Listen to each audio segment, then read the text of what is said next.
है। तो जंतु में परिवहन जो होता है ब्लड के द्वारा होता है। ब्लड के बारे में हम लोग पूरा डिटेल में पढ़ेंगे। एग्जाम के दृष्टिकोण से देखा जाए तो ब्लड से भी एक आध क्वेश्चन आता है। अगर कॉम्पिटिटिव एग्जाम के दृष्टिकोण से देखा जाए, कॉम्पिटिटिव एग्जाम के पॉइंट ऑफ व्यू से देखा जाए, जैसे में एसएससी के एग्जाम हो गया, रेलवे के एग्जाम हो गया, तो यहाँ से क्वेश्चन रहता ही रहता है। देखिए ब्लड क्या होता है, तो पहले देखिए ब्लड जो है हमारे शरीर में नदी की तरह बहता है। किस तरह बहता है? नदी की तरह। ब्लड जो है तरल संयोजी उत्तक होता है। कौन सा उत्तक होता है ब्लड? तो तरल संयोजी उत्तक होता है। ब्लड के हम लोग अध्ययन कहाँ पे करते हैं? तो हेमेटोलॉजी में, हेमेटोलॉजी में या सेरियोलॉजी में। खाली आपको ब्लड के बारे में ही जानना है तो आपको पढ़ना होगा सेरियोलॉजी या हेमेटोलॉजी। ब्लड जो है प्रकृति में गाढ़ा पाया जाता है। कैसा पाया जाता है? प्रकृति में गाढ़ा पाया जाता है। ब्लड का पीएच मान जो होता है 7.4 होता है। ब्लड का पीएच मान कितना? 7.4। इसीलिए इसको क्षारीय बोलते हैं। मतलब क्षारीय किसको बोलेंगे? तो वैसा पदार्थ जिसका स्वाद कैसा हो, कड़वा हो, उसको बोलते हैं क्षारीय। बेस बोलते हैं उसको। फिर देखिए मानव शरीर में, स्वस्थ मानव में कितना खून होता है? तो स्वस्थ मानव में होता है 5.5 लीटर खून, जो कि उसके वजन के 7% है। कितना है? वजन के 7%। महिला में कितना खून होता है? तो महिला में पुरुष के तुलना में आधा लीटर कम खून होता है, यानी कि 5 लीटर होता है। इसीलिए महिला में देखिएगा, महिला में जो होता है, महिला तुरंत गुस्सा हो जाती है। काहे? तो काहे कि महिला में खून की कमी होता है।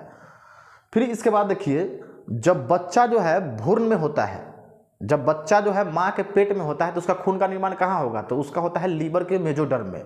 बच्चा यदि माँ के पेट में है तो बच्चा के खून का निर्माण कहाँ होगा? लीवर के मेजोडर्म में।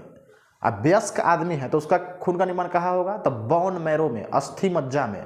जैसे में चिकन खाते समय देखिएगा जाली टाइप का जो होता है, उसी में वयस्क आदमी के खून का निर्माण होता है, जिसको बोलते हैं बोन मैरो।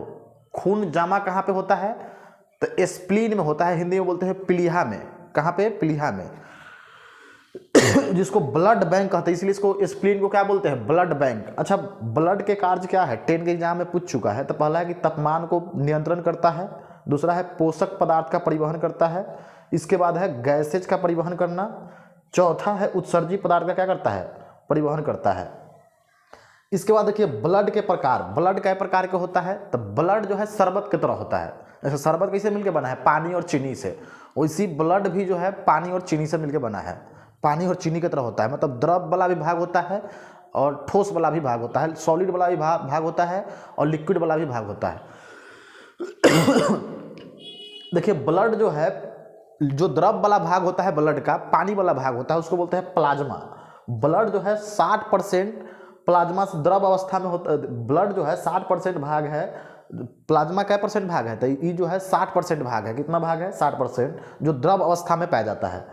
प्लाज्मा में विशेष प्रकार के प्रोटीन पाया जाता है, जिसका नाम है फाइब्रिनोजेन और प्रोथ्रोम्बिन। एक प्रोटीन और है जो हेपरिन है। क्या है? हेपरिन।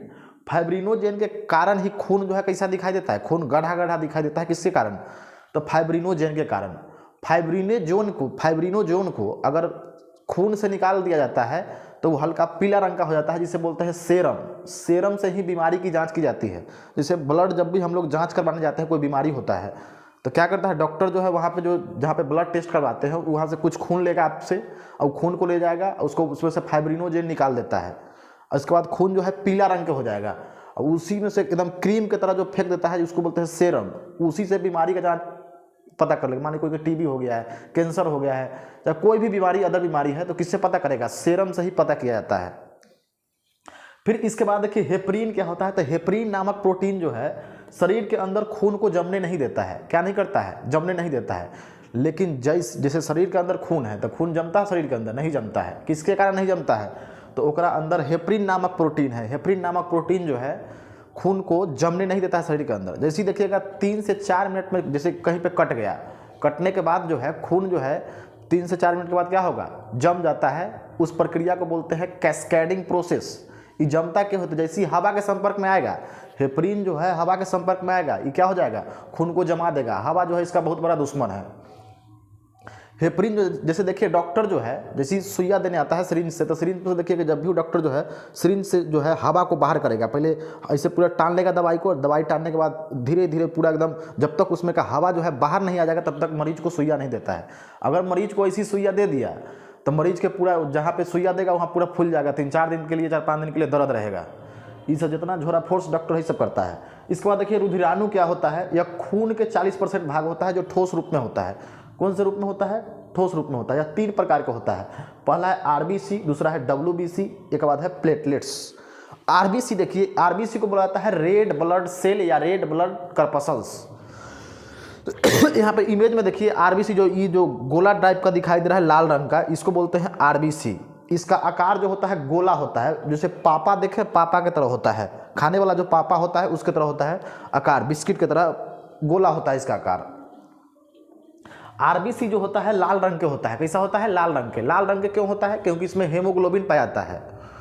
हेमोग्लोबिन पूछा जाए कि पुरुष में कितना हेमोग्लोबिन पाया जाता है, तो पुरुष में पाया जाता है 14 ग्राम प्रति डेसीलीटर। महिला में कितना? तो 13 ग्राम प्रति डेसीलीटर। इसीलिए महिला के कमजोर जो होता है पुरुष के तुलना में क्या होता है? कमजोर होता है। एक थप्पड़ किसी महिला को मारिए, एक थप्पड़ किसी पुरुष को मारिए तो चोट किसको ज़्यादा लगेगा? तो महिला को ज़्यादा चोट लगेगा, है कि महिला में हेमोग्लोबिन की कमी है, इसीलिए महिला को चोट ज़्यादा लगेगा। अच्छा, आरबीसी की संख्या कितना होता है? तो आरबीसी की संख्या होता है 50 लाख। आरबीसी जिंदा कब तक रहता है? जीवन काल इसका कै दिन है? तो 120 दिन तक इसका जीवन काल है। इसमें केंद्रक अनुपस्थित रहता है।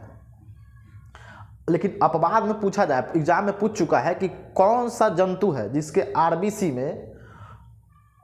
में केंद्रक उपस्थित है? तो ऊंट और लेमा ऐसा है जिसके आरबीसी में क्या है? केंद्रक उपस्थित है। लाइसोसोम भी इसमें अनुपस्थित रहता है। आरबीसी के कमी के कारण एनीमिया नामक बीमारी हो जाता है। कौन सा नामक बीमारी होता है? एनीमिया। इसमें महिला के शरीर से ब्लड बहुत ज़्यादा बाहर निकल जाता है, उसी कारण से होता है। ब्लड के कमी के कारण हो जाता है एनीमिया नामक बीमारी। इसका काम क्या है? तो गैसों का आदान प्रदान करना। क्या काम है इसका? गैसों का आदान प्रदान करना। अब इसके बाद हम बात करते हैं डब्ल्यूबीसी। डब्ल्यूबीसी यहाँ पे देखिए जो उजला रंग के है इसी को बोलते हैं डब्ल्यूबीसी, व्हाइट ब्लड सेल, चाहे व्हाइट ब्लड कर्पसल, श्वेत रक्त कणिका हिंदी में बोलेंगे इसको।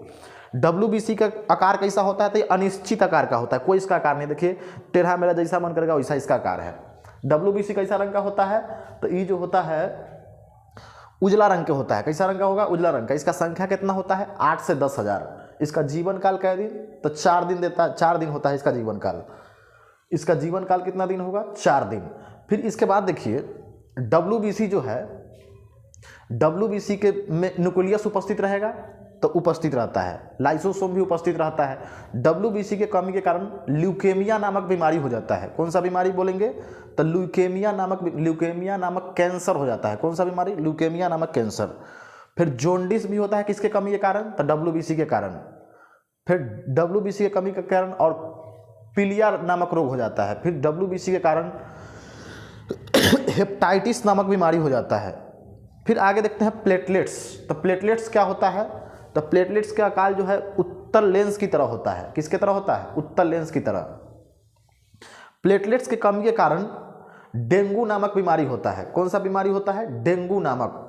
डेंगू में क्या होता है? तो प्लेटलेट्स की कमी, अच्छा हर एक मानव में, प्रत्येक मानव में प्लेटलेट्स कितना होना चाहिए? तो 2 से 3 लाख रहना चाहिए। लेकिन जो आदमी को डेंगू हो जाता है तो इसका प्लेटलेट्स की मात्रा जो है घट जाता है, पूरा ये एकदम 50,000 पर आ जाता है, 40,000। तो मरीज जो है जो डेंगू से ग्रसित मरीज है वो क्या होगा? उसको नहीं चलाई होगा, नहीं घुमाई होगा, कहीं पे घूमेगा नहीं, एकदम सुस्त रहेगा उसका शरीर। तो डेंगू नामक बीमारी हो चुका है उसको। बकरी के दूध पिलाया जाता है, कीवी फ्रूट खिलाया जाता है। फिर इसके बाद उसको नारियल के डाफ पिलाया जाता है, कोकोनट के डाफ पिलाया जाता है। फिर इसके बाद अच्छा प्लेटलेट्स का काम क्या है? तो प्लेटलेट्स का काम है खून को थक्का बनाना। एक बार और देखते हैं आरबीसी का दूसरा नाम क्या है? तो आरबीसी का दूसरा नाम है इरिथ्रोसाइट। डब्ल्यूबीसी का दूसरा नाम क्या है? तो डब्ल्यूबीसी का नाम है ल्यूकोसाइट। इसके बाद प्लेटलेट्स का नाम क्या है? तो प्लेटलेट्स का नाम है थ्रोम्बोसाइट। आरबीसी की संख्या कितना? तो 50 लाख। डब्ल्यूबीसी की संख्या कितना? तो 8 से 10 हजार। इसका संख्या कितना? तो इसका संख्या होता है 2 से 3 लाख। आरबीसी कितना दिन जिंदा रहेगा? 120 दिन। डब्ल्यूबीसी कै दिन? 4 दिन। ई कै दिन? प्लेटलेट्स, तो प्लेटलेट्स रहता है 7 दिन जिंदा। प्लेटलेट्स कै दिन जिंदा रहता है? 7 दिन। इसका जीवन काल जो है 7 दिन होता है। इसका आरबीसी का आकार जो है कैसा होगा? तो गोला होगा। डब्ल्यूबीसी का आकार कैसा होगा? तो अनिश्चित होगा, इरेगुलर शेप होगा। प्लेटलेट्स का आकार कैसा होगा? तो इसका आकार जो है उत्तल लेंस की तरह होगा। अच्छा, आरबीसी की कमी के कारण कौन सा बीमारी हो जाएगा? तो आरबीसी का कमी के कारण कौन सा बीमारी होगा? तो आरबीसी की कमी के कारण होगा एनीमिया नामक बीमारी। ज़्यादातर महिला में होता है, महिला में ब्लड की कमी हो जाता है तो आरबीसी मतलब बीमारी हो जाता है, एनीमिया नामक बीमारी हो जाता है। WBC की कमी के कारण कौन सा बीमारी होगा, तो ल्यूकेमिया नामक कैंसर या हेपेटाइटिस या जोंडिस नामक बीमारी हो जाता है। फिर इसके बाद प्लेटलेट्स की कमी के कारण कौन सा बीमारी होगा, तो डेंगू नामक बीमारी हो जाता है। अगर डेंगू किसी व्यक्ति को हो जाए तो बकरी के दूध पिलाए, कीवी फ्रूट, इसके बाद नारियल के डाब का सेवन करें, उससे क्या हो जाएगा, बीमारी जो है जल्द से जल्द ठीक हो जाएगा। धन्यवाद।